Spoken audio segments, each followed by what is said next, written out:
2, 1. Bonjour et bienvenue à tous sur la chaîne hellocharlie.tv. Pour ceux qui ont l'habitude de nous suivre et pour les nouveaux, je vais me présenter puisque c'est la première fois que j'anime un live Twitch. Je suis Clément, social media manager chez Hello Charlie Et puis moi, vous me connaissez, vous me voyez souvent sur les réseaux et puis j'ai déjà participé à 2 lives déjà. Moi, c'est Mathis, je suis community manager chez Hello Charlie et je suis ravi d'être là ce soir pour animer ce live. Merci Mathis. Ici, on vous donne de l'inspiration et on répond à vos questions pour trouver votre voie. À ce sujet, depuis peu, on en a parlé pendant le live de la semaine dernière. Depuis peu, nous sommes affiliés Twitch, ce qui vous permet de vous abonner, mais ce n'est pas le plus important, ce qui vous permet d'avoir des emojis, de participer à des sondages, de pouvoir profiter de toutes les fonctionnalités de Twitch. Et à ce sujet, on ne vous demandera jamais de vous abonner ou de créer des trains de la hype, mais il faut savoir que si vous le faites, tous les dons seront reversés à des associations partenaires qui sont dans le même combat que Hello Charlie, aider les jeunes à trouver leur voie. Voilà, donc à chaque fois, à chaque live, on parle avec des professionnels, des étudiants autour d'une thématique liée à l'orientation. Et aujourd'hui, on va vous parler plus particulièrement des études et des débouchés, du droit et des sciences sociales. Alors, on est avec Mathis, mais on va faire un petit tour de table. Est-ce que déjà, bonjour Blanche, Salut. bonjour Clara. Est-ce que vous pouvez vous présenter en une petite phrase? Alors, je peux commencer. Du coup, moi, c'est Blanche, je suis étudiante à l'École normale supérieure de Paris en sciences sociales. Et j'ai fait aussi Sciences Po Grenoble avant. Donc là, je fais de la recherche. Et voilà, j'ai 23 ans. Je te laisse parler, Clara. Alors, salut à tous. Donc, moi, c'est Clara, j'ai 22 ans. Je suis en dernière année de master de droit à la fac de Montpellier. Ok, super. Eh bien, écoutez, merci pour votre présentation. Je vais commencer par une question assez simple et assez mignonne en soi, qu'on a l'habitude de poser. C'est qu'est-ce que vous vouliez faire quand vous étiez petite? Alors, comme vous voulez, vous vous organisez comme vous voulez pour les réponses. Blanche, Clara, on vous laisse gérer. Vas-y, Clara. Alors, moi, ça n'a aucun rapport avec mon projet actuel. Je voulais être femme de footballeur parce que ça gagnait super bien sa vie, un footballeur, et j'avais pas du tout envie de travailler. Donc, voilà. Ouais, stylé, hein. Un projet très construit, hein, finalement, pour une gamine de 8 ans. Au moins, tu savais où tu voulais aller, quoi. Voilà, c'est ça. Dans l'argent. Ok, moi, du coup, je voulais faire du cinéma parce que je suis passionnée de cinéma et de photographie, mais je pense qu'on aura l'occasion d'en reparler parce qu'en fait, je continue un peu à faire ça. Très bien, intéressant. Ok, super. Et moi, à titre d'information, j'ai toujours voulu être acteur, mais voilà, ça ne s'est jamais fait. Et aujourd'hui, j'étais très content d'être social media manager chez Hello Charlie. Et moi, je vais participer aussi, du coup. Moi, je voulais être médecin, mais j'ai abandonné l'idée de faire médecine quand j'ai vu que c'était aussi dur. Ok, super. Eh ben, merci pour cette petite réponse. Blanche, je vais commencer par une question assez simple, mais je pense que tu pourras donner plus d'éléments aux gens qui nous regardent. Est-ce que tu peux définir concrètement ce que c'est les sciences sociales et qu'est-ce qu'on entend par sciences sociales? Ok, pas facile. Les sciences sociales, ça recouvre plein de trucs, à la fois tout ce qui est sciences humaines. Donc là, ça va plutôt être de l'histoire, la philosophie, enfin toutes les sciences qui concernent l'homme. Ensuite, ce qu'on appelle aussi les sciences sociales, largement, ça concerne aussi tout ce qui est sociologie, sciences politiques. Et dans les sciences politiques, il y a plein de sciences. Il peut y avoir le droit, par exemple, dans les sciences politiques, il y a plein de matières comme l'économie aussi. Donc en fait, les sciences sociales, c'est un gros groupe pour dire plein de choses et plein de débouchés. Ok, très bien, très clair. Une petite question qu'on va vous poser à toutes les deux, du coup, Blanche, je pense que tu peux commencer à répondre. Pourquoi vous avez choisi ces voies? Quelle a été votre réflexion ou votre déclic pour se dire, ok, je sais que je vais faire ça, j'ai envie de le faire, maintenant j'y vais? Disons que j'ai pas voulu faire des sciences sociales, c'était plutôt que j'étais attirée par tout ce qui était littéraire. Moi, j'ai fait un bac scientifique, donc rien à voir, mais du coup, j'avais envie de faire autre chose. Et puis le français, la littérature, c'était pas trop mon truc. Du coup, je me suis dirigée plutôt vers la philosophie. Et c'est par la philosophie que j'ai découvert la philosophie politique, puis la sociologie, puis les sciences politiques. Donc en fait, je pense que à la base, je ne savais pas ce que c'était les sciences sociales. C'est plus une matière qui m'a introduit dans ce monde-là. Voilà. Alors moi perso, en fait je pense que c'était plus par curiosité qu'autre chose parce que le droit c'est hyper mal connu, surtout quand on est au lycée. Donc merci de faire ce live et de présenter la fac de droit. Et en fait on nous vendait ça comme le truc hyper dur, il fallait que faire du par cœur. Et je sais pas, j'avais un peu envie de me faire du mal, visiblement. Et du coup je suis partie là-dedans parce que c'était ce qui suivait mon bac ES, mais je ne regrette pas.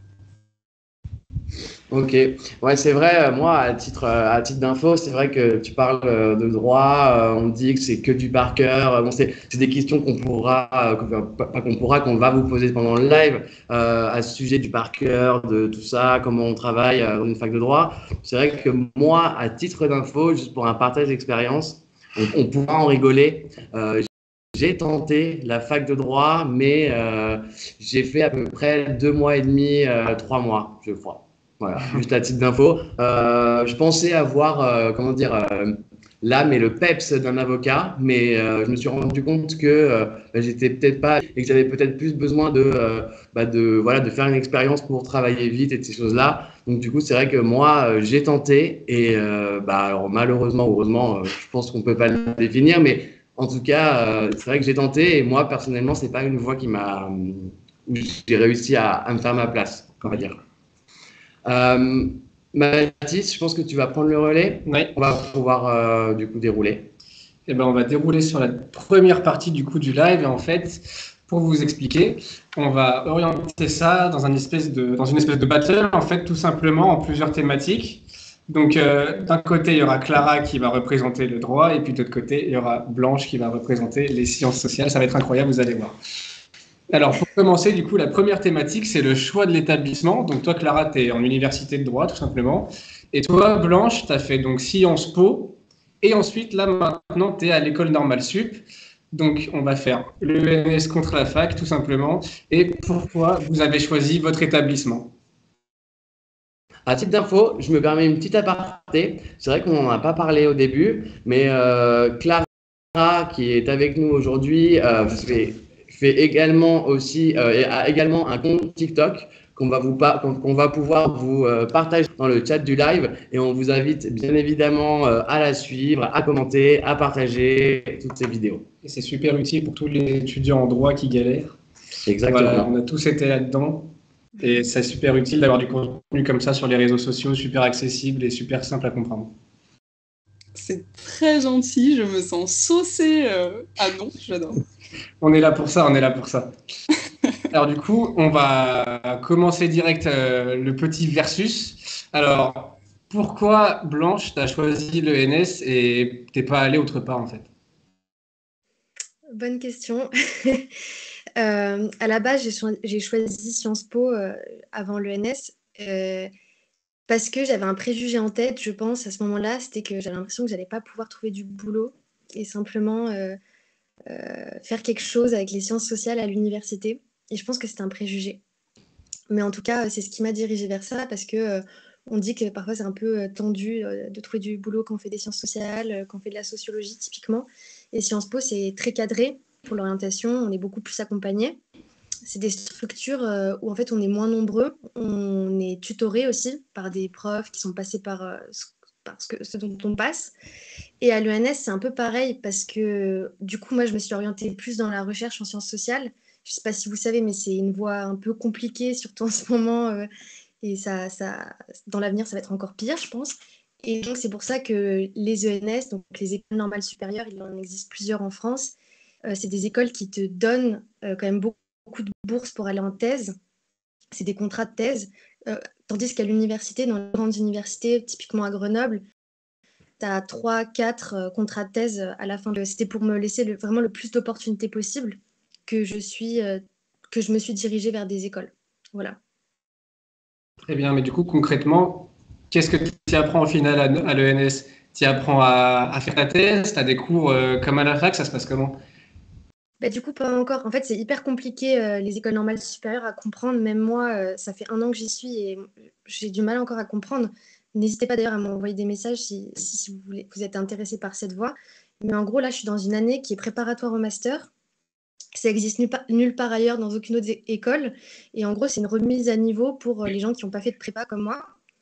Euh, et je trouve ça un peu bizarre d'ailleurs comme année, mais bon, tant pis.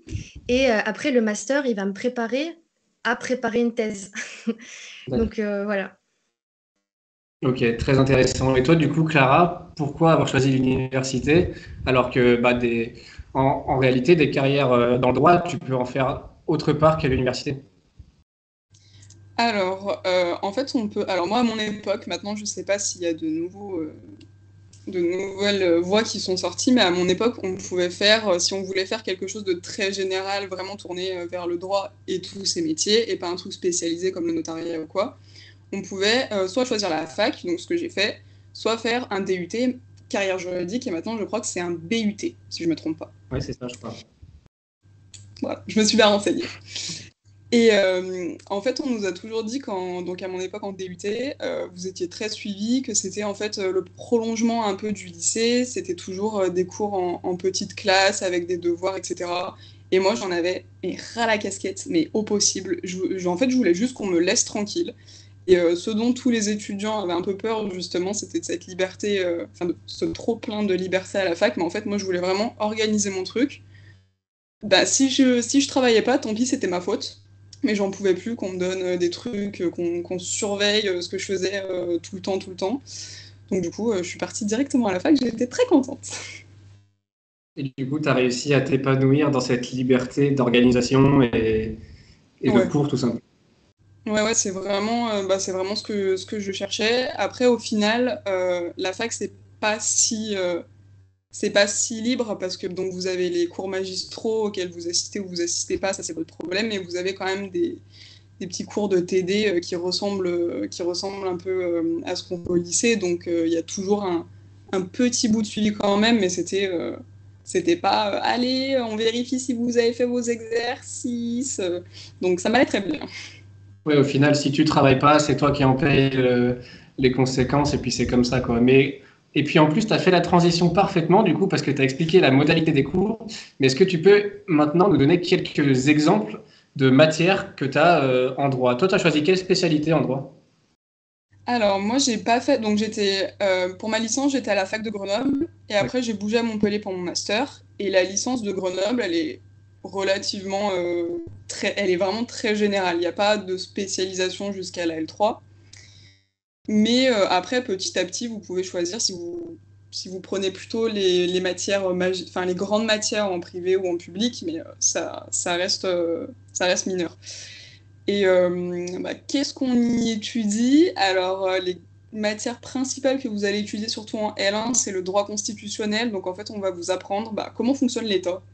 Vraiment, le rôle du président de la République, les pouvoirs, les différentes élections, le contrôle du Conseil constitutionnel. Et alors, ça, c'est vraiment un truc, ça vous ouvre les yeux sur le monde, c'est incroyable. Je suis arrivée en droit constitutionnel, j'étais là en mode waouh, c'est vraiment comme ça que ça marche, la France, quoi. Donc c'est plutôt pas mal. Et après, sinon, vous avez de tout en droit. Vous allez étudier les normes européennes, le droit pénal, donc tout ce qui est crime, délit, etc. Vous allez voir aussi du droit privé, donc des contrats, comment ça se passe, le droit de la famille, s'il y a un enfant qui est né, comment se passe la filiation, etc. Et vous avez vraiment de tout, quoi. C'est impressionnant. Et toi, c'est quoi ta matière préférée? Question piège un peu. Alors moi, c'est le droit pénal et la procédure pénale. Et pourtant, j'ai une note pourrie en droit pénal à mon examen, mais j'adore ça quand même. Donc bon. Bah, tant que tu aimes, à la fin, c'est tout ce qui compte. Oui, voilà. On se rassure comme ça. Ok, trop cool. Et bah, du coup, toi, Blanche, j'ai compris que c'était un peu spécial là où tu étais. Mais est-ce que tu serais capable de nous dire les quelques matières que tu as au final. Et excuse-moi Blanche, avant que tu commences à parler de tes matières, on a une question dans le chat du coup qui t'est posée. C'est comment fait-on pour entrer à l'ENS? Est-ce que c'est dur? Ah. Alors, à l'ENS, il y a 3 voies d'entrée. Il y a d'abord la voie très classique que les gens connaissent souvent, c'est de faire 2 ans de prépa. En fonction du département dans lequel tu veux rentrer, bon, ici sur un live de droit et sciences sociales, globalement, il faut plutôt faire une prépa soit économique, soit une prépa BL, soit une prépa A, voire AL, c'est littéraire en gros. Et à l'issue de cette prépa, tu passes un concours qui est très très sélectif parce qu'aux ENS, c'est une école qui prend très peu de place, enfin, qui prend très peu d'élèves. Moi, j'ai fait une autre voie d'entrée. Donc d'abord, tu valides une licence ou 3 années d'études quelque part, spécialisée dans une matière ou la chose qui t'intéresse. Et à l'issue de ça, il faut que tu prépares un projet de recherche, ça s'appelle. C'est-à-dire que tu produis à peu près 10 pages sur un sujet que tu as envie de développer. Tu te fais aider par des enseignants parce que c'est quelque chose avec des règles, des normes à respecter. Et là, du coup, tu vas présenter le projet, tu es présélectionné, tu as un concours écrit et un oral. Et à l'issue de ça, tu peux rentrer dans l'école, non pas en tant qu'élève normalien, mais étudiant normalien. C'est 2 statuts un peu différents, mais qui te donnent en gros les mêmes droits. Et la troisième option, c'est de devenir masterien. C'est juste de suivre un master à l'ENS sans passer par le concours. Donc en fait, tu n'es pas vraiment étudiant de l'école normale supérieure, mais tu as le droit d'y suivre un master. Et là, c'est un peu la douille parce que du coup, tu n'es pas vraiment avec les autres élèves, tu bénéficies pas d'une chambre d'internat sur le campus, tu es un peu à part. Et en plus, tu n'as pas vraiment de contrat de thèse derrière. C'est juste pour suivre des cours en gros. Et du coup, ma voie pour répondre, elle est beaucoup moins sélective. Dans le sens où, et en plus, tu peux la faire aussi après une prépa. Par exemple, tu peux faire 2 ans de prépa, tenter le concours normal, ne pas l'avoir parce que globalement, c'est la grosse majorité, et après préparer un année d'après et le passer en version étudiante comme moi j'ai fait. Et là, c'est beaucoup moins sélectif. Par exemple, cette année, il y avait à peu près 80-70 dossiers qui étaient déposés au département de sciences sociales. Et à la fin, on était 11 ou 15 en droit. Donc au final, c'est beaucoup moins sélectif que le concours classique. Ok.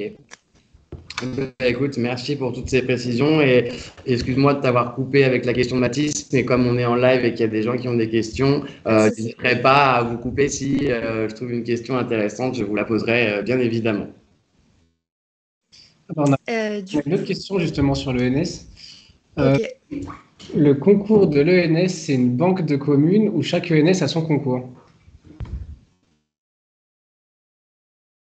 Alors, bonne question. Là, j'ai pas fait le concours de prépa.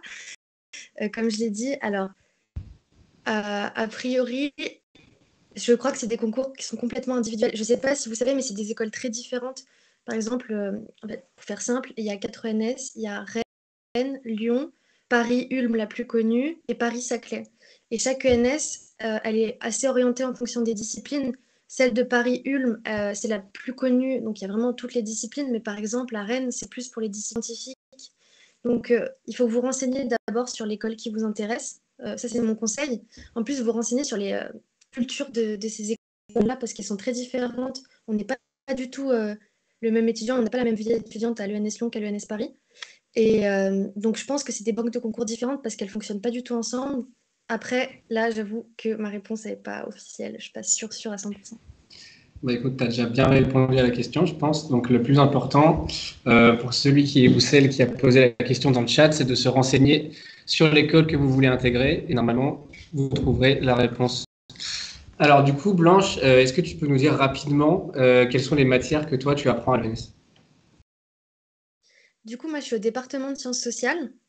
Donc, en fait, j'ai un nombre de cours obligatoires en sciences... enfin, c'est de la sociologie, de l'histoire, des sciences politiques et un peu d'économie. Et c'est très peu, en fait, il y a un socle qui est très faible.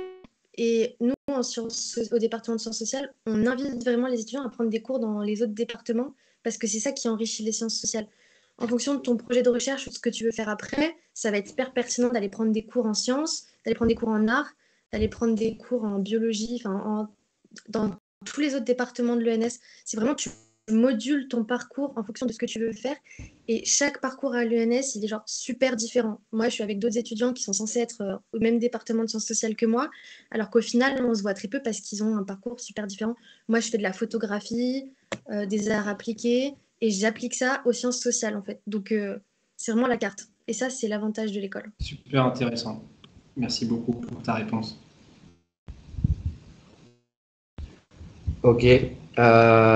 Du coup, on est là pour les débouchés. Tu veux prendre la suite ou... Vas-y, je vais prendre la suite. Alors, pour les débouchés ensuite, donc après les études, qu'est-ce qui se passe? Clara, qu'est-ce que toi, tu vas faire déjà après tes études et puis quels sont les débouchés de manière générale après une fac de droit? Alors moi personnellement, ce que je vais faire là après mon année de M2, c'est une prépa pour tenter l'année prochaine le concours de l'entrée à l'école nationale de la magistrature à Bordeaux. Donc ça vous prépare à être tous les métiers de juge, y compris procureur de la République, avocat général, etc.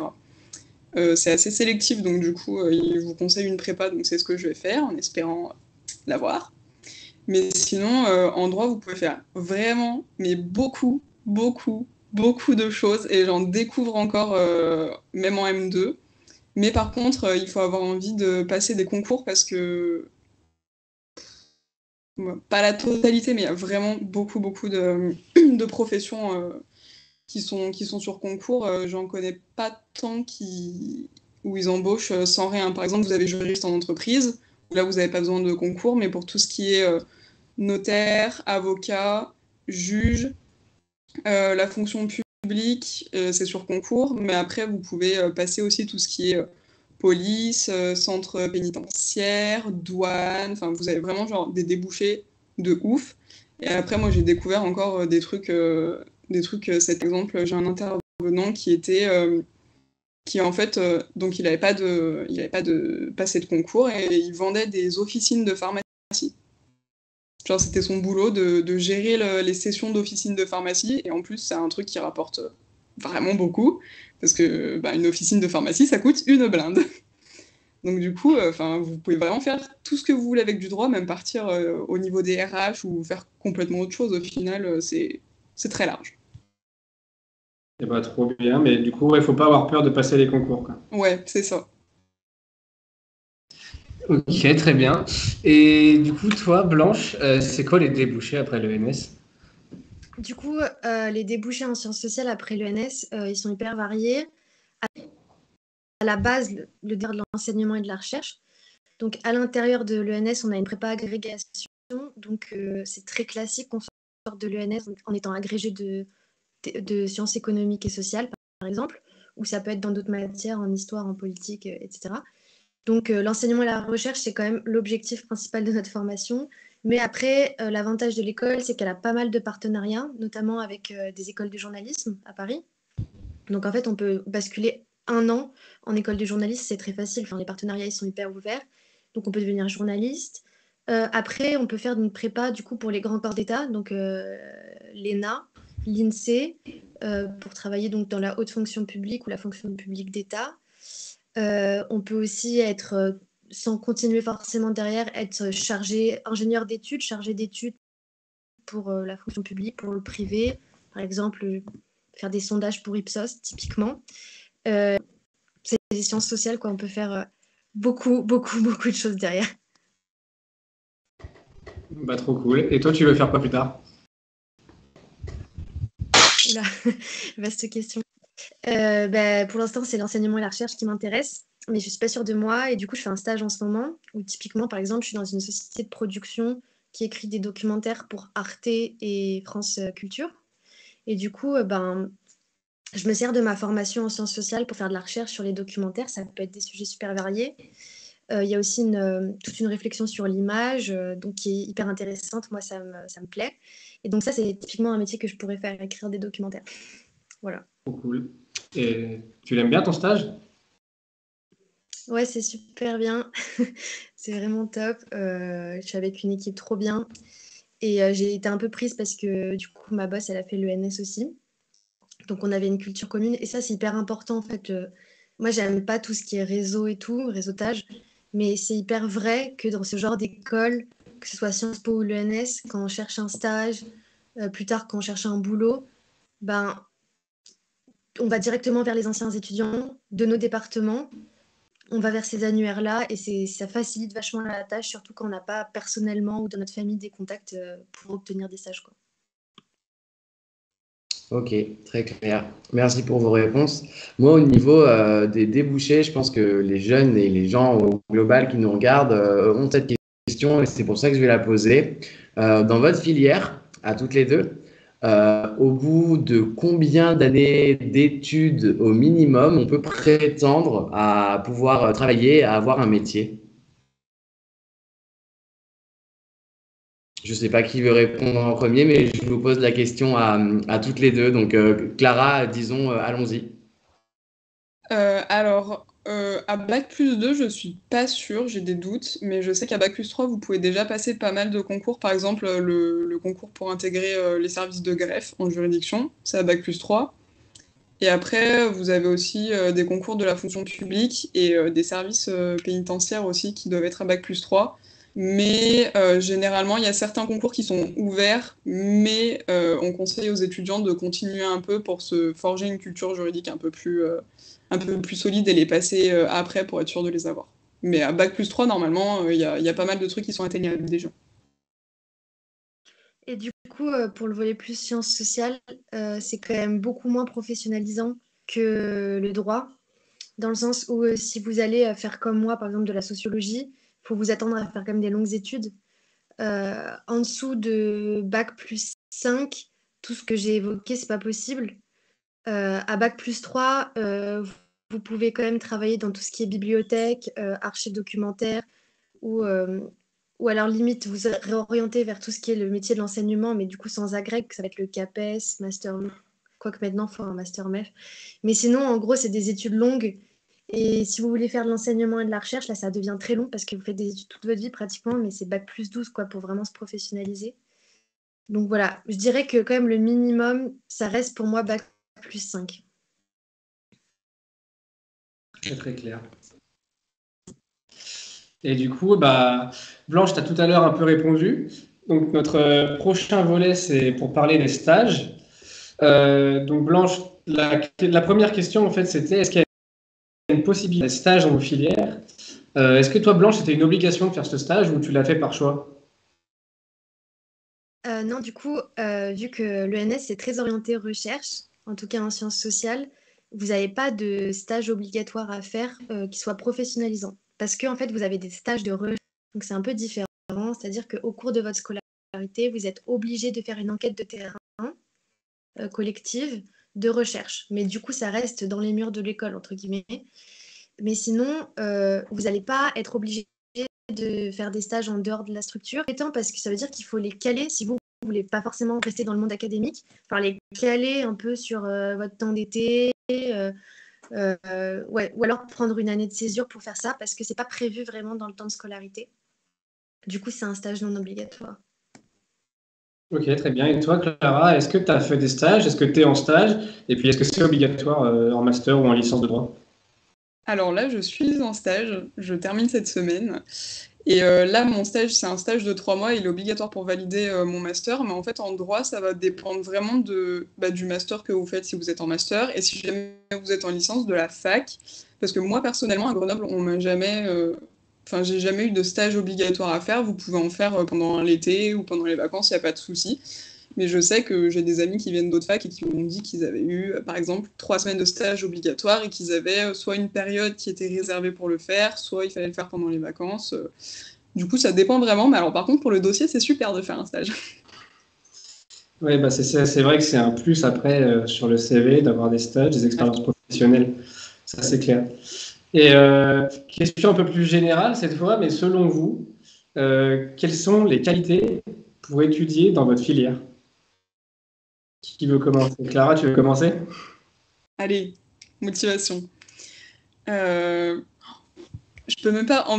On pourrait penser que pour faire du droit, il faut de la rigueur, mais là, quand je vois mes potes et moi, je peux pas dire qu'on a de la rigueur non plus, quoi. Donc, Je pense qu'il faut il faut de la motivation. Il faut pas se laisser. Il faut que vous soyez des personnes qui se laissent pas décourager au premier contretemps parce qu'il va y en avoir en fac de droit. Et qu'est-ce que je pourrais dire d'autre? Après, il n'y a pas vraiment de prérequis pour entrer en droit, mais je pense que le plus important, c'est vraiment que ça match, genre que vous aimiez les matières, parce que vraiment, si vous allez en droit et que vous aimez pas ça, enfin, vous pouvez avoir toute la rigueur du monde, vraiment, vous allez galérer et au bout d'un moment, vous allez arrêter, quoi. Donc, mais non, il n'y a pas vraiment de... À part, oui, pas se décourager, mais sinon, il n'y a pas vraiment de qualité requise pour moi pour aller en droit, quoi. Ça reste ouvert à tout le monde. Ouais, voilà. Après, je pense qu'à partir du moment où vous aimez ce que vous faites dans les études et que ça vous intéresse, genre, peu importe le type de personne que vous êtes, vous allez faire en sorte de réussir. Donc bon. C'est très beau comme phrase. Très poétique. Ouais, et toi, Blanche, c'est quoi les qualités pour être à l'ENS et faire des sciences sociales? Non, mais c'est important ce qu'elle a dit, Clara, parce que je pense que j'ai pas envie de découvrir de la recherche en sciences sociales. Mais disons que faut avoir beaucoup de curiosité. Ça, c'est hyper important parce que moi, j'ai l'impression que je vois mes études comme vraiment, on observe, quoi. 100%, enfin 90% du temps, on est là à observer ce qui se passe. C'est comme si on était psychologue, mais pas pour quelqu'un, mais pour ce qui se passe un peu dans la société. Du coup, il faut pouvoir s'oublier aussi. C'est-à-dire que faut pas être trop milieu d'eux, se poser des questions, mais plutôt avoir le rôle d'observateur. Et je pense que inévitablement, il faut aimer lire et écrire, parce que si c'est quelque chose que c'est une torture pour vous de lire et que vous mangez 50 pages le soir pour le lendemain de textes scientifiques en sciences sociales, ça va être une torture pour vous. Donc voilà, aimer lire et écrire. Après, ça ne veut pas dire qu'il faut savoir lire et écrire, ça s'apprend, puis ça prend du temps, on prend tous notre temps. Moi, j'avais des problèmes en orthographe jusqu'à super tard. Franchement, je reviens de loin, mais il faut avoir l'envie. En tout cas, ça, c'est important. Voilà, on retiendra ça comme qualité naturelle à avoir, c'est l'envie. Et dès qu'on a envie, bah forcément, ça va mieux se passer que si on n'a pas envie. Très bien. Et dernière petite question, mais vous y avez un peu répondu tout à l'heure en réalité. Mais comment vous avez découvert dans quoi vous vouliez vous orienter? Est-ce que ça a été une révélation ou est-ce que vous aviez déjà une petite idée par-ci par-là? Ouais, et puis même au fur et à mesure des années d'études, des stages, notamment quand on parlait des spécialités, tout ça, est-ce qu'il y a eu des faits marquants, que ce soit dans votre vie personnelle ou dans votre vie d'étudiante, peut-être? Alors, moi, perso, quand j'ai découvert mon projet pro de l'époque quand j'étais au lycée, c'est parce que je me baladais sur les fiches au NICEP, je crois que c'était. Et j'adore l'argent, hein. Femme de footballeur, on change pas une équipe qui gagne, donc du coup, je cherchais très clairement les métiers qui gagnaient le mieux. Et au fur et à mesure, je suis tombée sur la fiche de juge, donc j'ai vu, ouais, 2500 € minimum, enfin, j'étais comme une dingue. Donc, je me suis dit, allez, vas-y, ça va être mon projet professionnel. J'avais aucune idée de comment on devenait juge, de ce qu'il fallait faire. Enfin, j'ai juste vu 2500 €, j'étais trop contente, surtout qu'en plus, c'est pas forcément ça, donc bon, voilà. Et au final, je suis rentrée en fac de droit, et en fait, ben, j'ai toujours le même projet professionnel, et pas que pour l'argent maintenant, il y a des raisons derrière. Enfin, j'ai trouvé ça vraiment intéressant, et puis là, je suis en stage à la cour d'appel de Montpellier en plus, donc je découvre le truc de l'intérieur, et franchement, c'est incroyable. J'adore. Voilà. Trop cool. Et toi, Blanche? De mon côté, moi, j'ai pas du tout eu d'évidence d'orientation. Ça m'a posé beaucoup de problèmes au lycée, à la fin du lycée. Moi, je suis quelqu'un de nature assez anxieuse et j'avais l'impression qu'il fallait que j'ai une idée super précise et suivre cette idée, quoi, super. Sauf qu'en fait, j'ai changé chaque année. Ça a été vraiment compliqué de trouver ce qui m'intéressait parce que beaucoup de choses, en fait, m'intéressaient. Et en fait, les sciences sociales, c'est ça, quoi. C'est renoncer à rien parce qu'au final, tu continues à t'intéresser à plein de trucs. Donc, il n'y a pas vraiment eu de déclic. Mais je sais qu'en 2017, pendant le mouvement des Gilets jaunes, j'ai fait une enquête de terrain où du coup, je prenais plein de photos, je faisais comme une enquête de journaliste, quoi. Sauf qu'il n'y avait pas la pression d'une rédaction qui te pousse à publier vite un papier ou qui te dit quoi écrire. J'étais complètement libre de faire ce que je voulais. Et je me suis dit, waouh, c'est cette liberté-là que j'aime, parce que quand tu fais de la recherche, tu dois répondre à personne d'extérieur. Tu n'as pas de pression financière extérieure. Donc en fait, tu es hyper libre. Et de moi-même, en fait, ça a complètement imprégné ma vie parce que dans les relations que j'ai avec les autres ou avec ce qui se passe, je me mets directement en position de chercheuse, à commencer à archiver des choses, à me poser des questions, à tout remettre en question. Et du coup, petit à petit, c'est rentré dans ma vie comme ça. Puis je pense que ça a pris une part de ma personnalité. Et contrairement à Clara, parce que du coup, le revers de ça, c'est que c'est pas des métiers qui payent beaucoup. Enfin, faut être honnête, faire de la recherche en sciences sociales, faut pas y aller parce qu'on aime l'argent. Et moi, ça m'a fait beaucoup de soucis parce que, bah, honnêtement, moi aussi, j'ai envie de vivre confortablement. Et du coup, j'ai eu beaucoup de doutes, j'en ai encore. Et voilà. Non, mais c'est pour être super honnête, quoi. Je ne vais pas vous vendre que c'est des métiers où c'est facile, quoi. Même si c'est l'ENS, la recherche, ça reste précaire. Voilà. Ok. Écoute, c'est très clair. On te remercie d'être honnête. C'est ce qu'on cherche aussi avant tout avec Hello Charlie, des expériences et de l'honnêteté. Et pour rebondir et finir un peu sur tous ces aspects de stage, est-ce que toutes les deux, vous pourriez assez rapidement finalement nous expliquer un peu une journée type de stage? Vous vous levez, ça peut aller de si vous voulez à est-ce que vous buvez un café, un thé le matin. On vous laisse rentrer dans les détails comme vous le souhaitez, mais juste nous expliquer un peu une journée type, quoi. Alors moi, là, j'ai fait 2 stages récemment. J'en ai fait un en cabinet d'avocat et un à la cour d'appel. Donc, est-ce que vous voulez les deux? Bah écoute, pourquoi pas, ouais, de toute façon, plus on a de retours d'expérience et de choses, et plus, voilà, plus ça pourra nourrir les gens qui nous regardent. Ok, parfait. Alors, du coup, mon premier stage, c'était un cabinet qui faisait du droit des sociétés, du droit fiscal et du droit social. Donc, droit social, c'est le travail et la sécurité sociale. C'est surtout droit fiscal et droit des sociétés, c'est pas du tout ma tasse de thé. Vraiment, je suis nulle, j'ai eu des notes pétées à la fac, mais je me suis dit, allez, vas-y, tente le truc, quoi. En plus, mes tuteurs étaient super cool, donc voilà. Je me suis dit, ils vont être sympas, ils vont m'épargner. Et du coup, mes horaires, je faisais 9h, 18h, sachant que dans ce type de cabinet, donc eux, ils faisaient pas du tout de contentieux, donc ils n'allaient pas devant les tribunaux. C'était tout ce qui était contrat de travail, constitution de société, etc. Donc il n'y avait pas ce côté je suis appelée à minuit, il faut que j'aille en garde à vue. Enfin non, il y avait vraiment pas ça. C'était hyper chill comme environnement de travail. Et du coup, bah, le matin, en fait, je faisais du droit des sociétés, donc on me donnait des dossiers, et puis s'il fallait faire une modification de statut, je faisais la modification, je demandais les pièces qu'il fallait, etc. Enfin, je préparais tous les actes, en gros. J'ai fait 2-3 rendez-vous avec mon tuteur, parce que les clients ont accepté que je vienne au rendez-vous. Enfin, c'était hyper sympa, et en fait, ça m'a appris des trucs que j'avais vus en théorie, mais que j'avais pas du tout compris, et en fait, en pratique, j'étais là en mode, mais c'est hyper simple, en fait. Enfin, c'est trois pauvres trucs à écrire, alors qu'en théorie, ça avait l'air horrible. Et du coup, bah, l'après-midi, je faisais du droit du travail. Donc, j'ai fait des contrats de travail, j'ai fait des licenciements avec ma tutrice. Donc, on appelait, on appelait l'employeur, parce qu'elle faisait uniquement côté employeur. Donc, on appelait l'employeur, on se mettait d'accord pour savoir quand est-ce que le licenciement devait intervenir. Donc, du coup, on calculait les dates, on appelait Enfin, on faisait en sorte qu'il y ait les rendez-vous avec les salariés, je faisais tous les courriers de convocation, enfin, j'ai vraiment fait la totale. Donc du coup, c'était hyper cool.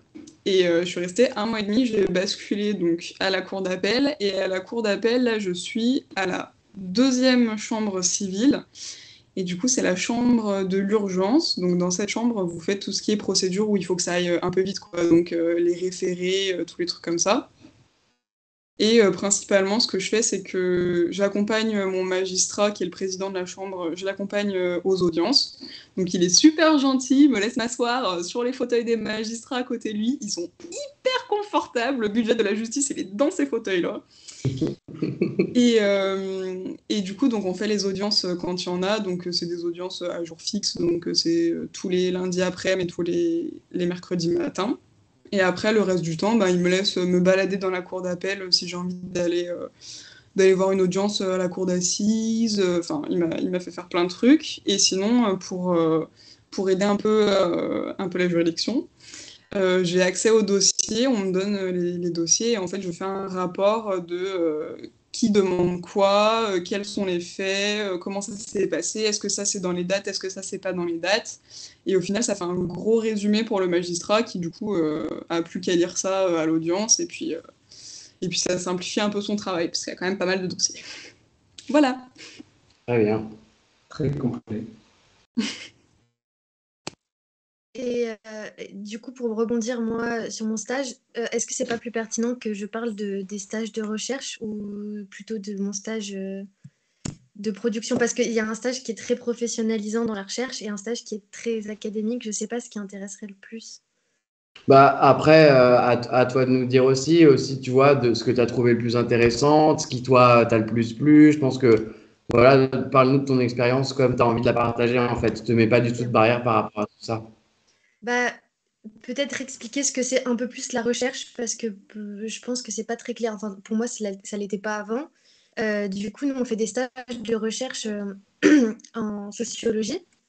Donc là, par exemple, qu'est-ce qui s'est passé cette année? On est parti à 8 en Bretagne faire un terrain, ça s'appelle, parce que c'est notre terrain. Notre terrain, c'était là où on avait notre sujet d'étude. C'était sur une réserve naturelle qui protège les oiseaux et les phoques, en gros. Donc on est parti avec une équipe pluridisciplinaire où il y avait des étudiants en biologie, des étudiants en politique, en sciences sociales, etc.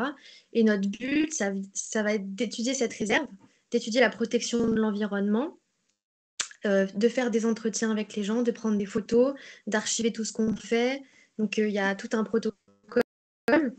Et dans ces stages de terrain, c'est du full time. Du coup, c'est 8h, 21h et après 21h, 3h, ça c'est l'extra, quoi, avec les copains. Et du coup, le matin, on se met à fond dans notre truc, quoi. On pense qu'à ça pendant 5 jours. On est guidé on se pose des questions entre nous, on conduit les entretiens ensemble, on fait les retranscriptions d'entretien jusqu'à pas d'heure parce que il faut tout avoir par écrit à la fin du stage de recherche. Et tout ça pour produire un rapport ou un papier de recherche à plusieurs, du coup, comme une espèce de géante dissertation avec plein de photos, plein d'entretiens, plein d'archives. Et on va essayer de résoudre des problèmes. Par exemple, là, il y avait pas mal de conflits sur place parce que tout le monde n'était pas d'accord sur la façon dont il fallait protéger les oiseaux, les animaux. Du coup, voilà, on vient observer tout ça en fait en tant qu'observateur et après on analyse tout ça ensemble. Donc là, c'est des stages hyper intenses où il faut vraiment, on se fait mal au cerveau quoi. À la fin, on est fatigué, on ne sait plus réfléchir. Mais c'est super cool parce que la recherche, c'est pas que tout seul dans un bureau, ça peut être collectif et ça peut être très fun aussi. Parce que réfléchir à plusieurs, ça permet des trucs trop cool. Donc ça, c'est le genre de stage que vous serez un peu amené à faire si vous faites de la recherche. Puis après, pour mon stage, c'est complètement autre chose, mais si vous voulez poser des questions par rapport à ça, l'écriture de documentaires, à moins que j'en parle rapidement, je sais pas, pour la répartition du temps, je ne veux pas empiéter sur le programme. Non, non, non, vas-y, on t'en prie. Et du coup, la recherche, ça peut être beaucoup plus appliqué, comme le stage que je fais maintenant. Du coup, là, on est employé on crée des choses pour Arte et France Culture. Donc, par exemple, ils vont nous dire, bah, là, on a besoin de faire un documentaire sur la puissance des médias. Et donc, du coup, moi, je suis chargée de développement. C'est moi qui vais développer l'idée. Du coup, bah, je vais faire des recherches, je vais utiliser mes cours sur qu'est-ce que je sais des médias. Je vais lire beaucoup d'articles. Je vais écouter pas mal de podcasts. Je vais écouter la radio ce matin parce que s'il y a une info qui est en lien avec ça et que je l'ai loupé dans mon dossier, c'est quand même moyen. Du coup, toute la journée, là, je vais écrire. Après, avec ma tutrice, on va échanger sur ce qui manque, ce qu'il y a à refaire. Et après, ça va être le jeu des versions, version 1, version 2, version 3, pour qu'à la fin, ça soit du nectar, le truc, que ce soit hyper bien, et qu'il y ait vraiment une réflexion de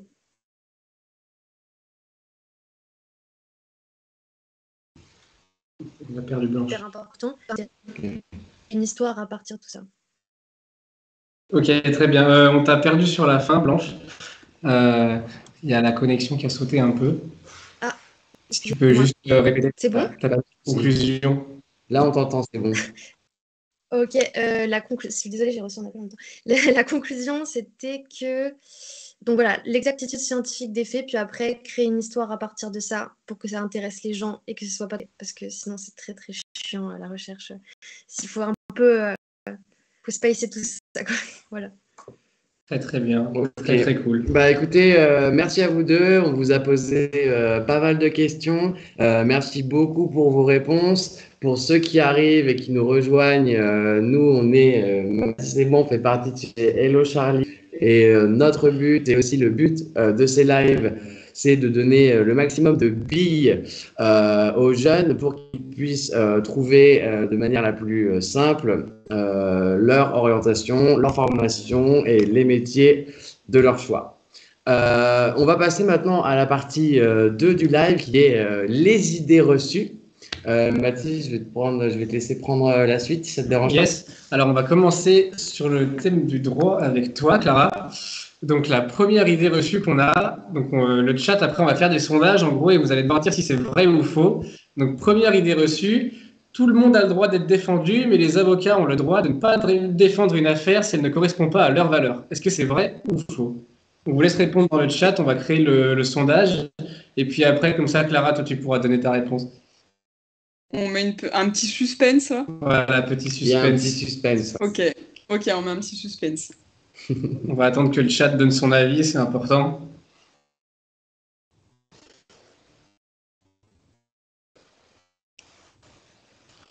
Alors, à la réponse à la question, les avocats doivent défendre tout le monde à l'affirmation. Pour l'instant, on a du faux. On a pas mal de faux. Je pense que Clara, maintenant, tu peux nous donner ta réponse et ta version des faits. Alors c'est vrai. Ok.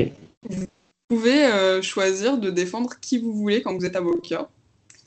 Ce qui du coup est un peu paradoxal par rapport au fait que tout le monde doit pouvoir être défendu, mais il y a toujours quelqu'un au final qui voudra vous défendre. Après, petite critique là-dessus, c'est que vous pouvez choisir de ne pas défendre la personne si ça ne correspond pas à vos valeurs, mais si vous avez besoin de sous, parfois, il faut défendre la personne quand même. Parce que surtout au pénal, c'est difficile de se faire un nom et de se faire une réputation, de gagner bien sa vie. Donc parfois, vous n'avez pas trop le choix si vous voulez pouvoir manger. Le mec, c'est tout ce que vous détestez, mais il va falloir le défendre ou choisir de manger les cailloux par terre, quoi. Très belle mise en perspective. Merci. Et donc voilà, le chat avait globalement... Alors, on a répondu faux. On a que des oiseaux dans le chat qui nous a mis vrai dans le chat. Mais la prochaine fois qu'il y a des oiseaux, n'hésite pas à cliquer sur le petit bouton où il y a écrit vrai. C'est grâce au fait qu'on soit affilié, qu'on puisse maintenant proposer des sondages et des choses un peu plus interactives. La deuxième idée reçue, c'est quand on fait des études de droit, on doit apprendre le code civil par cœur. Est-ce que c'est vrai ou est-ce que c'est faux? Là aussi, on laisse un suspense. Là aussi, on laisse On va laisser 10-15 secondes. Et en attendant de ces 10-15 secondes, moi, je vais parler de mes fulgurantes 3 mois, pardon. Je suis en train de me mentir à moi-même. 3 mois de droit. C'est vrai que quand on voit le code civil, voilà. Alors, je ne sais pas si je suis heureux ou si j'ai peur. Il est à noter, attention. Ouais, il est en plus. Important. En plus, moi personnellement, ça m'a fait un peu flipper, j'avoue. Et le fait de l'apprendre par cœur ou non, toi, tu vas nous parler plus en détail et beaucoup mieux que moi. Mais c'est vrai qu'à l'époque, ou en tout cas quand on commence ou on s'intéresse au droit en général, c'est vrai que le code civil, c'est quand même quelque chose. Surtout que là, vous avez 3229 pages pour le code civil de 2021, sachant que on pense qu'il n'y a que le code civil, mais il y a des codes partout. Oui. Sinon... L'angoisse. Du coup, je pense que tu peux nous répondre. Pour les votes, on a eu principalement du faux. On ne doit pas forcément l'apprendre par cœur. Qu'est-ce que tu as à nous dire là-dessus, Clara? Effectivement, c'est faux. On ne doit pas apprendre le code civil par cœur. Si vous voulez voir un peu, si jamais vous avez vraiment envie de le lire en livre de chevet, ça c'est la taille de la police sur une page. J'avais Voilà. oublié. C'est quelque chose. Donc non, il faut pas apprendre le code civil par cœur. Ça c'est vraiment, c'est une idée reçue. Je sais pas d'où c'est venu ce truc. Un jour il y a un mec qui s'est dit on va lancer cette rumeur. Mais non, c'est une méga idée reçue. Le pire que vous devrez faire éventuellement, c'est connaître peut-être certains articles, si vraiment les profs abusent, parce que bon, je vois pas l'intérêt d'apprendre certains articles pour le partiel, mais sinon c'est connaître le principe de la règle de droit. Mais non, un code civil, c'est un outil qui vous sert dans vos raisonnements juridiques pour construire votre argumentation. Mais franchement, ça n'a aucun intérêt de l'apprendre par cœur, puis surtout, vous pouvez pas l'apprendre par cœur, quoi. Il y a 2000 articles. Il faut Voilà. mettre la réalité aux yeux des gens. Voilà, c'est ça, vraiment, ça c'est la pire idée reçue, quoi. Enfin, ça doit dégoûter des gens de venir en droit, alors que non, enfin, laissez-le tranquille, mettez-le comme cale-porte, faites ce que vous voulez, mais ça sert à rien, quoi. Donc voilà, ne vous empêchez pas de faire du droit en pensant que vous allez devoir apprendre par cœur le code civil et ses 2000 articles. Exactement. Eh bien, merci beaucoup. Blanche, du coup, tu t'en doutes aussi, on a quelques affirmations, idées un peu reçues au sujet des sciences sociales. Je vais commencer par la première et Mathis suivra sur la deuxième. La première, c'est la suivante, c'est dans les sciences sociales, on en a un petit peu parlé, mais tu vas nous en dire davantage. Dans les sciences sociales, il n'y a pas beaucoup de débouchés. Est-ce que c'est vrai? Est-ce que c'est faux? On va attendre un petit peu pour voir ce que le chat en pense et tu pourras nous donner un peu tes arguments et ton vrai ou ton faux ou ton je ne sais pas à ce sujet. Il n'y a pas beaucoup de débouchés. Alors là, pour le coup, on a du vrai, on a du faux, on a un peu de tout. Je pense que tu peux du coup nous donner ta version des faits. Ben ouais, le chat a raison en fait, parce que c'est un peu plus compliqué que ça. En fait, il y a beaucoup de débouchés, donc c'est faux. Mais c'est que c'est pas très net.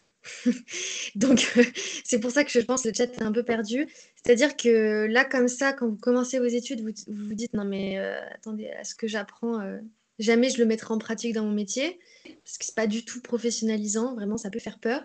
Alors qu'en fait, arrivé à la fin de nos études, enfin moi par exemple, dans mes potes, dans mon groupe de potes, tout le monde a trouvé des trucs à faire. Donc, nous, il y a plein de débouchés, sauf que c'est ultra large. Ça peut aller du journalisme à l'enseignement, à travailler pour des boîtes privées, à travailler pour...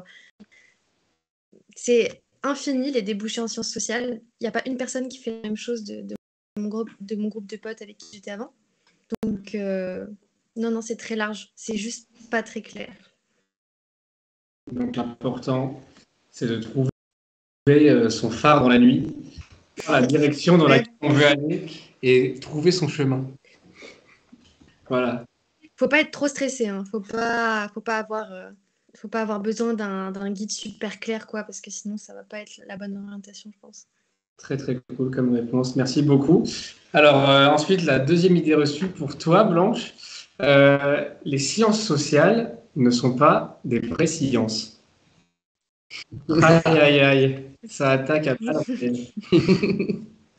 On va laisser le chat donner leur avis et puis après tu nous diras si cette attaque est méritée ou pas.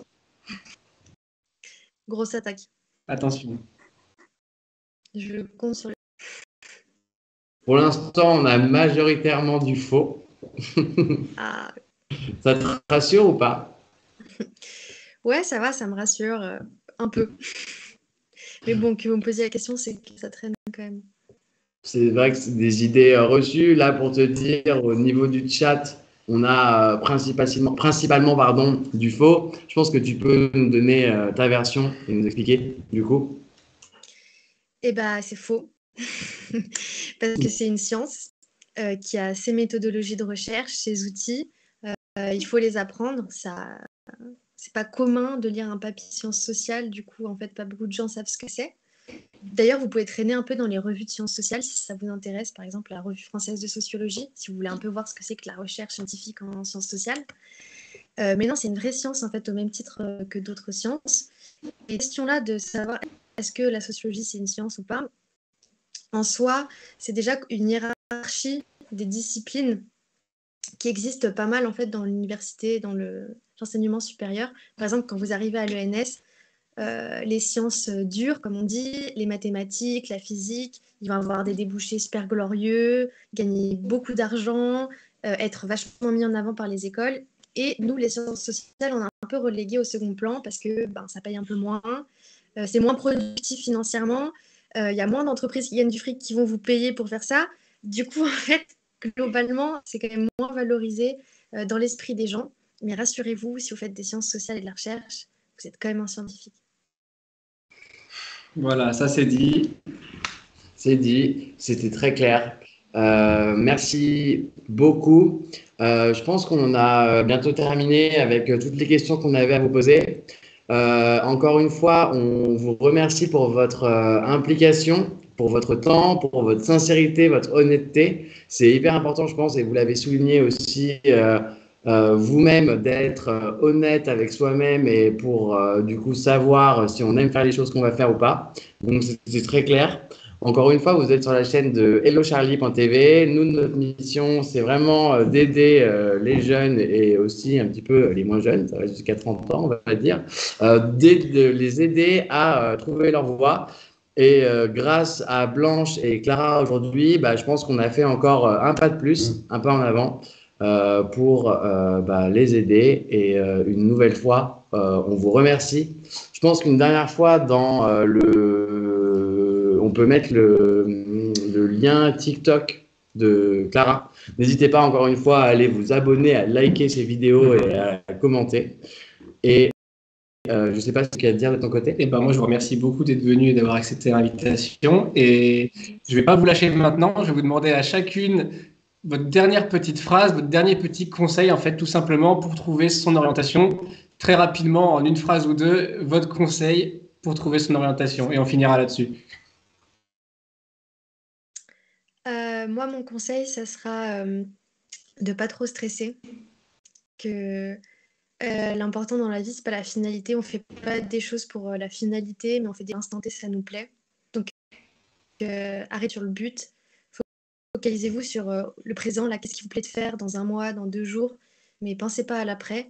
Et puis, n'hésitez pas à poser beaucoup de questions aux gens qui font ces choses qui vous intéressent, parce que moi, c'est ce que j'ai fait. Et on pose jamais assez de questions. Voilà. Très bien, merci beaucoup. Et on va demander maintenant à Clara son dernier petit conseil. Alors, si c'est quelque chose que vous voulez vraiment faire, n'hésitez pas, parce que si vous le faites pas, vous saurez jamais en fait si c'était votre voie ou pas. Et c'est pas grave d'échouer, c'est pas grave de se réorienter. Il y a des gens qui reprennent les études 10, 15 ans après. Franchement, si vous vous sentez pas bien dans ce que vous faites ou si vous voulez changer, allez-y, genre, vivez votre vie. Trop cool. Et c'était des très très bons conseils. Et c'est parfait pour clôturer ce live. Encore une fois, on vous remercie d'être venus sur ce live toutes les deux et d'avoir partagé vos expériences et vos petits conseils dans chacune de vos filières. Merci à tous ceux qui étaient présents sur le live, dans le chat, qui ont participé au sondage et qui ont posé des questions. C'était trop cool. On espère que ce live vous a plu, que vous allez aller soit à l'ENS, soit en fac de droit. Bon, ça, c'est pas sûr, ce que vous voulez. Donc, vous avez les éléments pour savoir si ça vous intéresse déjà.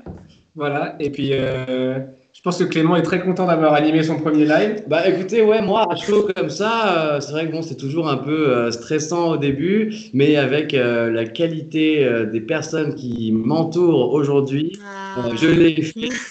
Franchement, hyper intéressant. Encore une fois, votre honnêteté, votre sincérité nous a permis de rebondir, de vous poser des questions de manière assez naturelle. Donc moi, très concrètement, je suis très content d'avoir fait ce live. Une nouvelle fois, on vous remercie et on vous dit à la semaine prochaine pour un nouveau live sur Hello Charlie TV et sur les jobs d'été. Voilà. Trop bien. Écoutez, encore merci. Je vous dis à très bientôt et vous pouvez faire un petit coucou à la caméra et à tous les gens qui nous regardent.